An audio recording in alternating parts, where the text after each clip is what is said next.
एक गरीब बाप अपनी बेटी से वादा करता है कि अगर वह अपनी क्लास में अव्वल आती है तो वह उसको उसके जन्मदिन पर रेस्टोरेंट में खाना खिलाने ले जाएगा। बेटी अव्वल आती है और वे दोनों होटल में खाना खाने चले जाते हैं। वहाँ वेटर ने कहा, आपको क्या चाहिए? मैं आपके लिए कुछ ला सकता हूँ। गरीब बाप कहता है, नहीं नहीं, मुझे कुछ नहीं चाहिए।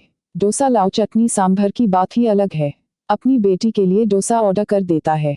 बेटी डोसा खाने में मग्न थी और वह अपनी बेटी की तरफ प्रशंसा भरी निगाहों से पानी पीते पीते देख रहा था। तभी उसके फोन की घंटी बजती है। एक साधारण सा फोन था उसके पास, आज की भाषा में जिसको डब्बा फोन कहा जाता है। फोन पर आवाज सही नहीं सुनाई दे रही थी, इसलिए उसने फोन स्पीकर पर डाल दिया। वह एक दोस्त से कह रहा था कि आज मेरी बेटी का जन्मदिन है, इसलिए मैं उसे होटल में खाना खिलाने के लिए लाया हूँ। मैंने कहा था कि अगर तुम स्कूल में फर्स्ट रैंक लाओगी तो मैं तुम्हारे जन्मदिन पर तुम्हें होटल में मसाला डोसा खिलाने के लिए लेकर जाऊंगा। वह डोसा खा रही है। दोस्त बोला, अच्छा अच्छा, तुम क्या खा रहे हो? मैंने कुछ भी नहीं मंगाया, हम दोनों का होटल में खाना बहुत महंगा पड़ेगा।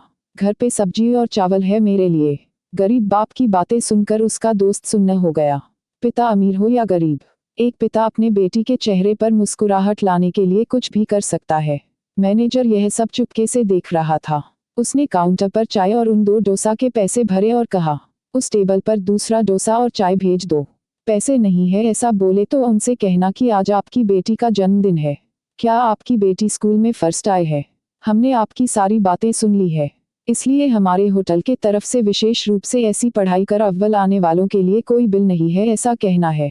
लेकिन कृपा करके मुफ्त जैसे शब्द का उपयोग बिल्कुल ना करना। मैनेजर ने वेटर से कहा, मैं उसके पिता का आत्मसम्मान को ठेस नहीं पहुंचना चाहता हूँ। और एक डोसा टेबल पर आ गया। पिता चिंतित हो गए और कहने लगे कि मैंने एक ही डोसा मंगाया था। तभी होटल के मैनेजर ने कहा, अरे आपकी बेटी स्कूल में फर्स्ट आई है ना? हमने यह बात सुन ली, इसलिए हमारे होटल के तरफ से आप दोनों के लिए फ्री। पिता की आंखों से आंसू आ गए। पिता ने अपनी बेटी से कहा, देख इस तरह पढ़ाई करने से तुम्हें क्या क्या मिल रहा है। पिता ने वेटर को कहा, यह डोसा बांध कर दोगे क्या? मैं और मेरी पत्नी हम दोनों आधा आधा खाएंगे। उसे कहा, ऐसा खाना मिलता है। यह बातें सुनकर मैनेजर की आंखों से आंसू छलक पड़े और वह मन में सोचने लगा कि बाप कैसा भी हो, अमीर या गरीब, अपनी बेटी के लिए कुछ भी कर सकता है। वीडियो पसंद आया तो चैनल को लाइक और सब्सक्राइब जरूर करें और शेयर भी करें ताकि आगे आने वाली वीडियो का नोटिफिकेशन आपको जरूर